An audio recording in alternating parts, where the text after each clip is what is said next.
Footage has emerged proving WNBA referees definitely have an agenda against Caitlyn Clark and the Indiana Fever. Hey, just like that, Cathy Engelbert, the WNBA, the team owners, the Players Association, in the split of an instance, all of it can change.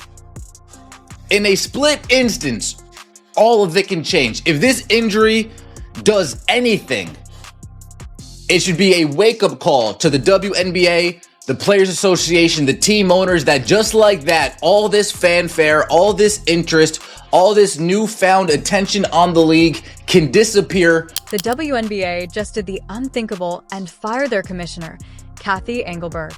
At least that's what the rumors say after one of the biggest officiating messes we've seen. Fans are furious, players are speaking out, and the league has slammed the panic button hard. But here's the crazy part.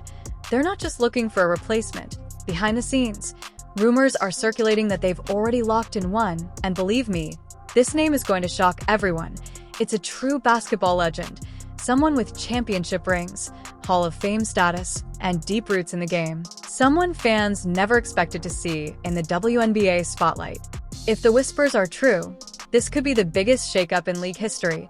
So stay tuned as we break down every missed call and piece of drama, and we'll reveal exactly who the WNBA just brought in to clean up this mess. Off right now, really didn't feel like making this video because what I just witnessed displayed on CBS was horrendous. These WNBA referees need to be fined. Something needs to happen. I mean, the lack of calls against the New York Liberties was at an all-time high, bro. I mean, if this was an NBA game, a lot of players would have been fouled out. A lot of players would have been in deep foul trouble. The way Caitlyn Clark and Indiana Fever was getting fouled, it was just hard to watch at times. Now, granted, they rallied back from a 15-1 lead.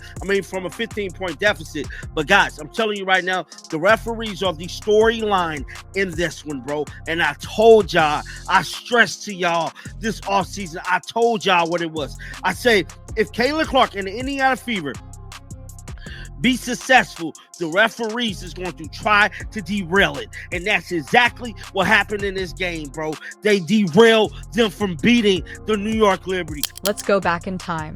New York Liberty versus Indiana Fever sold-out crowd with playoff vibes. The match between Caitlyn Clark and the reigning champions had all the makings of a major event, including national television coverage and high stakes.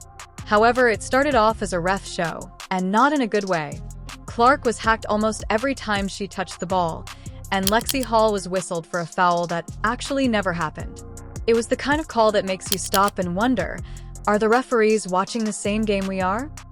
I am always dumbfounded by how many times they call fouls on screeners and how many illegal screens are set in the WNBA.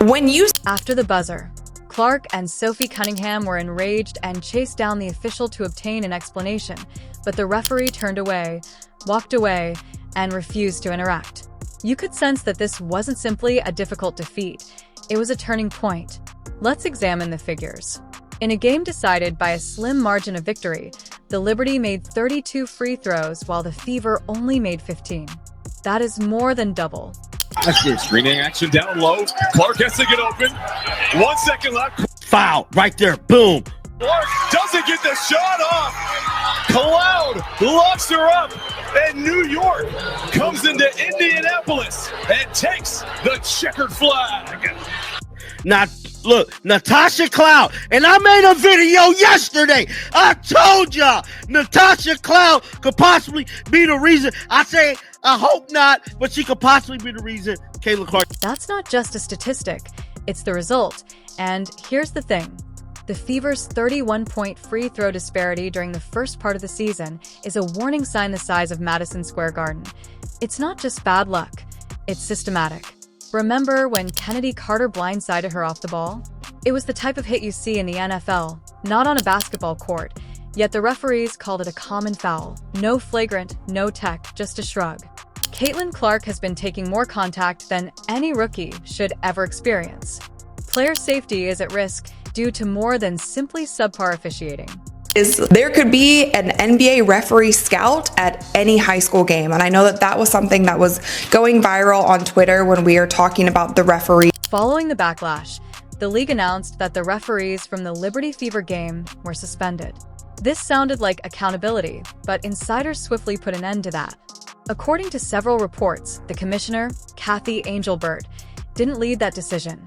In fact, she was asked to resign quietly and privately immediately after the suspension was announced.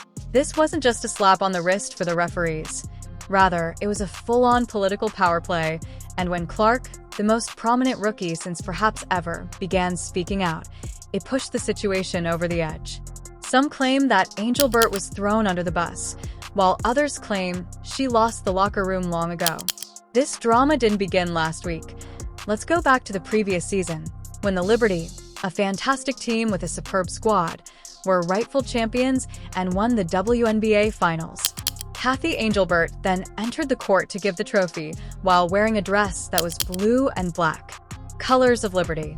Indiana Fever star rookie Caitlyn Clark was subject to several intentional fouls. Now, they also brought up Game 5 of the WNBA Finals. We actually made a whole video about that as well because there were some suspect calls at the end of that game, and a lot of people felt like the WNBA Finals were actually rigged because Cathy Engelbert was also wearing a dress that had the New York City skyline on it. So there was just a bunch of things that seemed kind of... Fans watching at home lost it. Was it intentional? Who knows? But optics matter, and to thousands of fans, that moment confirmed what they'd been whispering: the league plays favorites. Since then, every controversial call in favor of the Liberty has only added fuel to that fire. And after the Fever game, that fire became an inferno. The WNBA's attempt to calm the storm by suspending referees backfired instead of restoring trust. It triggered a deeper wave of doubt. Fans asked, why now? Why only after the outrage? Why only after the video clips went viral? It felt like the league wasn't leading, it was reacting, and that's a dangerous place for any league to be. Meanwhile, the Fever players are playing their hearts out. The fans are packing arenas. The media is finally paying attention, but at the top it felt like no one had a plan. And that brings us to the real issue. This league is growing faster than it's evolving, and that gap, it's starting to show. Would any of this be happening if Caitlyn Clark wasn't in the league? Probably not. Clark isn't just another rookie. She's a ratings magnet, a marketing goldmine. She's filling arenas, boosting TV deals, and bringing millions of new fans into the fold. And with that spotlight comes scrutiny. When Clark gets hit, and there's no whistle, it's trending. When she's pulled down in a close game, and the refs swallow their whistles. When your league finally receives widespread notice, Twitter blows up. Every error is blown out of proportion, and every no call becomes a headline.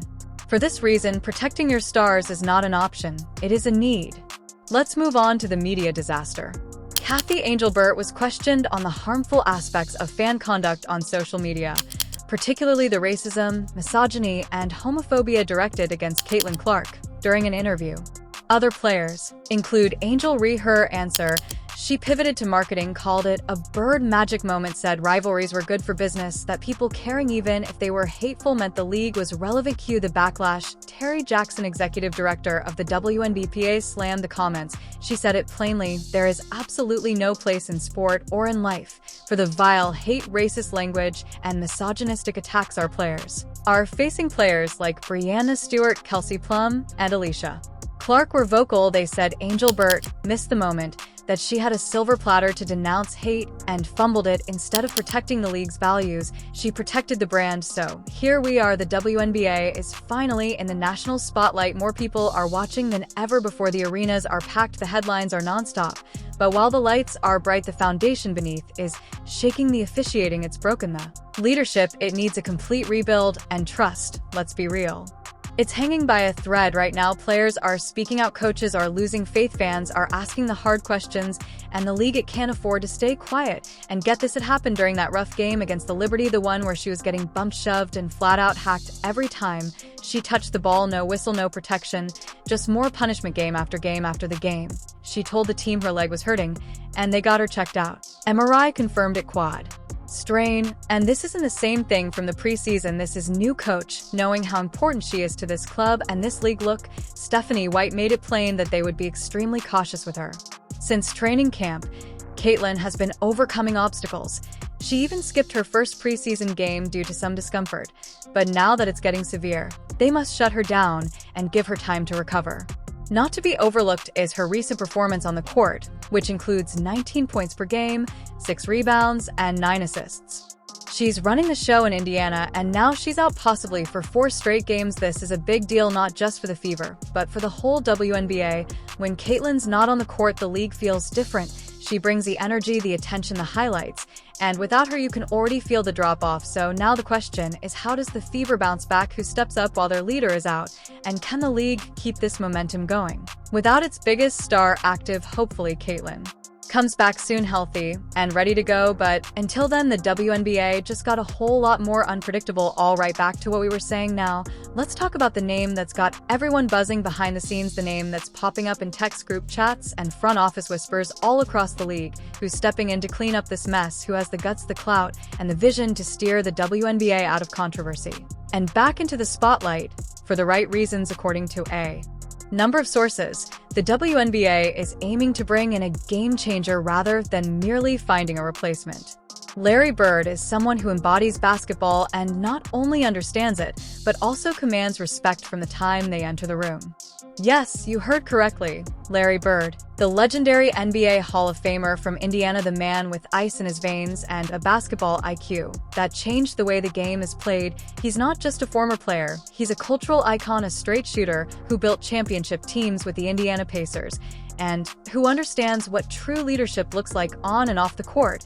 And if this rumor ends up being true, the WNBA isn't just trying to patch up a PR nightmare, they're trying to shift the entire narrative. This isn't about damage control, it's about starting fresh with a face fans already know and trust, because let's be real, nothing says we mean business like putting Larry Bird in charge of fixing the league's image. Imagine Larry Bird as commissioner. Seriously, take a second and picture that this isn't just some PR stunt. This is Larry freaking Bird, a guy who's done it all: MVPs, championships, built teams, led franchises, and earned the respect of just about everyone in the basketball world. He brings clout, no doubt about that, but more than that, he brings a kind of presence the league desperately needs right now. He's not going to be a quiet figurehead who signs papers and nods politely. Number Bird is a basketball legend who has been in the trenches. He knows how to lead. He knows how to listen to players, coaches, and fans. He understands fairness because he has played through unfair calls. He understands greatness because he has defined it, and he isn't afraid to call out what's broken. If Larry Bird takes over, you can expect changes immediately. There won't be a year later, but there will be stricter officiating standards, clearer, more consistent rules, a genuine plan to protect players from needless hits and dirty plays. You better believe it, and most importantly, there will be accountability at the top. If this rumor is true, this WNBA season just went from chaotic to historic. Let me know in the comments if you think Larry Bird is the answer the WNBA needs, or if this is just another out-of-control rumor in a league. Larry doesn't do politics, he plays basketball. So, picture Larry Bird walking into that office, picking up the phone, and telling the entire league that it's a new day in the WNBA and things are about to get real. Everybody,